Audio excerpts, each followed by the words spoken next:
club isn't the best place to find the lovers, so the bar is where I go. Me and my friends sat at the table doing shots, tripping fast, and then we talk slow. And you come over and start up a conversation with just me, and trust me, I'll give it a chance. Now take my hand, stop it, and the man on the jukebox, and then we start to dance. And now I'm singing like, girl, you know I want your love. Your love was handmade for somebody like me. Come on now, follow my lead. I may be crazy, don't mind me. Say, boy, let's not talk to. Kami kelompok 2 mahasiswa dan mahasiswi Universitas Abdurrahman Saleh dalam video kali ini kami akan membahas tentang perilaku biaya, yaitu mengenai berbagai macam sifat dan cara penetapan pola perilaku biaya dengan perubahan volume kegiatan. Pengertian perilaku biaya. Perilaku biaya adalah hubungan antara total biaya dengan perubahan volume aktivitas. Berdasarkan perilakunya dalam volume kegiatan, biaya dibedakan menjadi 3, yaitu biaya tetap, biaya variabel, dan juga biaya semi variabel. Untuk keperluan perencanaan dan pengendalian, biaya tetap dan biaya variabel dibagi lagi menjadi 2. Untuk biaya tetap dibagi yang pertama committed fixed cost dan juga discretionary fixed cost. Untuk biaya variabel dibagi menjadi 2, yaitu yang pertama engineered variable cost dan yang kedua discretionary variable cost. Mari kita bahas satu persatu. Biaya tetap. Biaya tetap adalah biaya yang jumlah totalannya tetap dalam kisar perubahan volume kegiatan tertentu. Biaya tetap persatuan berubah dengan adanya perubahan volume aktivitas. Biaya tetap adalah biaya untuk mempertahankan kemampuan beroperasi perusahaan pada tingkat kapasitas tertentu. Besar biaya tetap ini dipengaruhi oleh kondisi perusahaan jangka panjang, teknologi, metode, dan strategi manajemen. Untuk keperluan perencanaan dan pengendalian, jenis biaya tetap dibagi menjadi 2, yaitu yang pertama, committed fixed cost adalah sebagian besar berupa biaya tetap yang timbul dari pemilikan pabrik, peralatan, dan organisasi pokok. Perilaku ini dapat diketahui dengan jelas melalui pengamatan terhadap perhitungan biaya berdasarkan aktivitas. Sebagai contoh yaitu biaya depresiasi, pajak bumi dan bangunan, sewa, asuransi, dan gaji karyawan utama.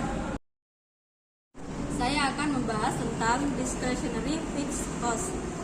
Pengertian discretionary fixed cost atau biaya diskresioner adalah biaya yang timbul dari keputusan penyediaan anggaran secara berkala atau biasanya tahunan yang secara langsung mencerminkan kebijakan manajemen puncak mengenai jumlah maksimum biaya yang diizinkan untuk dikeluarkan. Pengertian lain ialah biaya yang tidak dapat menggambarkan hubungan yang optimum antara masukan dengan keluaran. Biaya yang tidak dapat menggambarkan hubungan yang optimum antara masukan dengan keluaran yang diukur dengan volume penjualan jasa atau produk. Discretionary fixed cost atau pengeluaran diskresioner adalah tidak mempunyai hubungan tertentu dengan volume aktivitas. Contoh discretionary fixed cost adalah biaya riset dan pengembangan, biaya iklan, biaya promosi penjualan, biaya program latihan karyawan, dan biaya konsultan. Biaya variabel adalah biaya yang jumlah totalnya berubah sebanding dengan perubahan volume aktivitas. Contoh biaya variabel adalah biaya baku yang berubah sebanding dengan perubahan volume produksi. Pengertian engineered variable cost adalah biaya yang memiliki hubungan fisik tertentu dengan ukuran aktivitas tertentu. Engineered variable cost adalah biaya yang antara masukan dan keluarannya mempunyai hubungan erat dan nyata. Jika masukan berubah, maka keluaran pun berubah sebanding dengan perubahan masukan tersebut. Sebaliknya, jika keluaran berubah, maka masukan akan berubah sebanding dengan perubahan pengeluaran tersebut. Discretionary variable cost yaitu biaya yang masukan dan keluarnya memiliki hubungan erat namun tidak nyata atau bersifat artifisial. Jika keluaran berubah, maka masukan akan berubah sebanding dengan perubahan keluaran tersebut. Namun jika masukan pemasukan berubah, pengeluaran belum tentu berubah dengan adanya perubahan masukan tersebut. Contohnya yaitu biaya iklan yang ditetapkan oleh manajemen perusahaan pajak sebesar 2% dari hasil penjualan akan berubah sebanding dengan perubahan volume penjualan. Karena biaya ini berperilaku variabel atas kebijakan manajemen perusahaan dan tidak berperilaku variabel secara nyata, maka jika biaya iklan dinaikkan, belum tentu akan mengakibatkan kenaikan volume penjualan. Biaya semi variabel. Biaya semi variabel adalah biaya yang memiliki unsur tetap dan variabelnya di dalamnya. Unsur biaya yang tetap merupakan jumlah biaya minimum untuk menyediakan jasa, sedangkan unsur variabel merupakan bagian dari biaya semi variabel yang dipengaruhi oleh perubahan volume kegiatan. Contoh biaya semi variabel: biaya listrik yang digunakan penerangan pabrik termasuk dalam biaya tetap.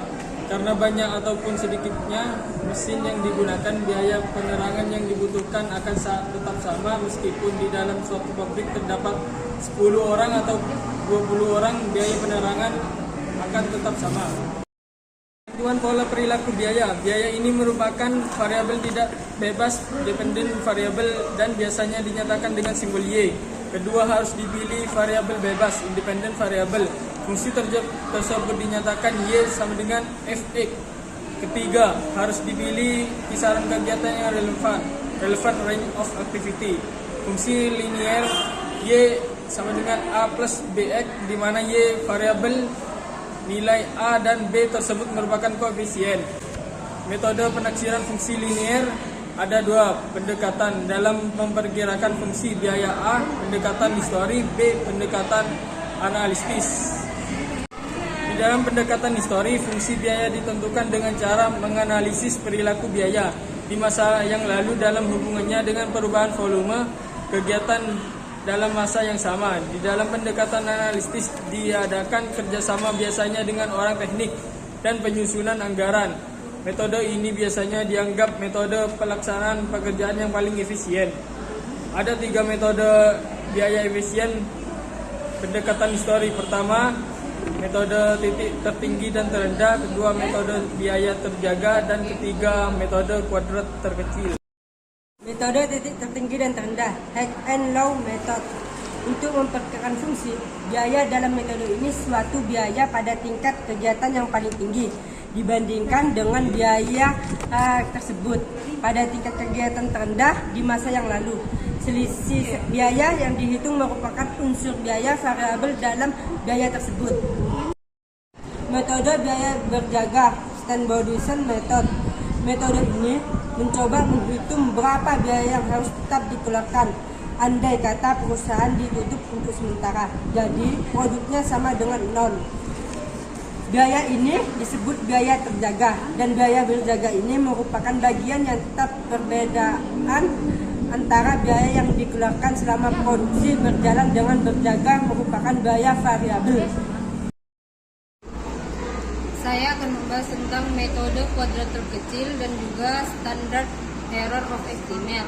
Yang pertama, metode kuadrat terkecil. Metode ini menganggap bahwa hubungan antara biaya dan volume aktivitas berbentuk hubungan garis lurus dan persamaan garis regresi Y sama dengan A plus BX, di mana Y merupakan variabel tidak bebas atau dependent variabel, yaitu variabel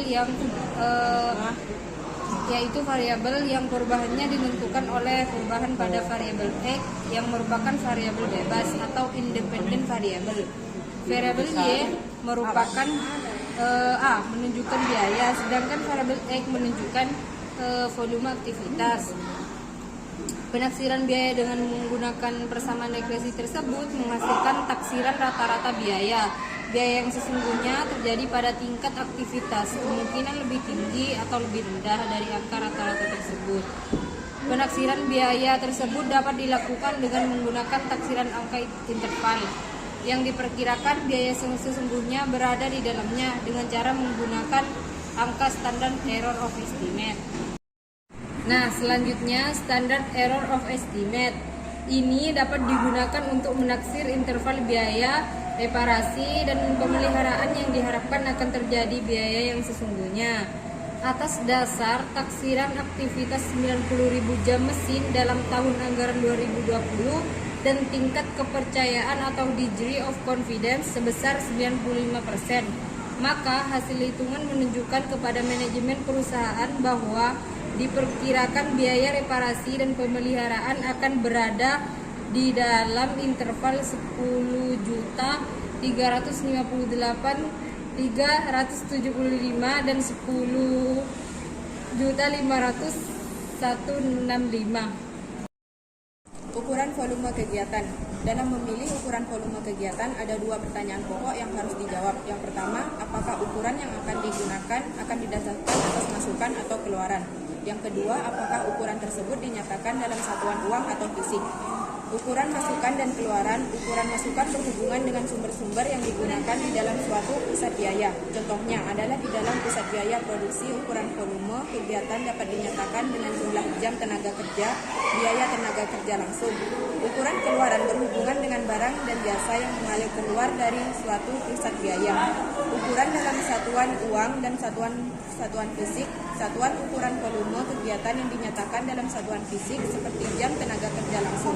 Kadang-kadang lebih baik bila dibandingkan dengan satuan rupiah seperti biaya tenaga kerja langsung, karena ukuran yang pertama tidak dipengaruhi oleh perubahan harga atau tarif. Kesimpulannya, dalam jangka pendek tidak semua biaya berubah jika volume aktivitas mengalami perubahan. Oleh karena itu, untuk perencanaan laba jangka pendek, informasi perilaku biaya sangat bermanfaat bagi manajemen perusahaan. Dengan memahami karakteristik berbagai tipe biaya tetap dan juga biaya variabel, manajemen perusahaan akan dalam posisi yang baik dalam pengelolaan biaya. Dua pendekatan tersedia untuk menentukan pola perilaku biaya, yaitu pendekatan analisis dan juga pendekatan historis.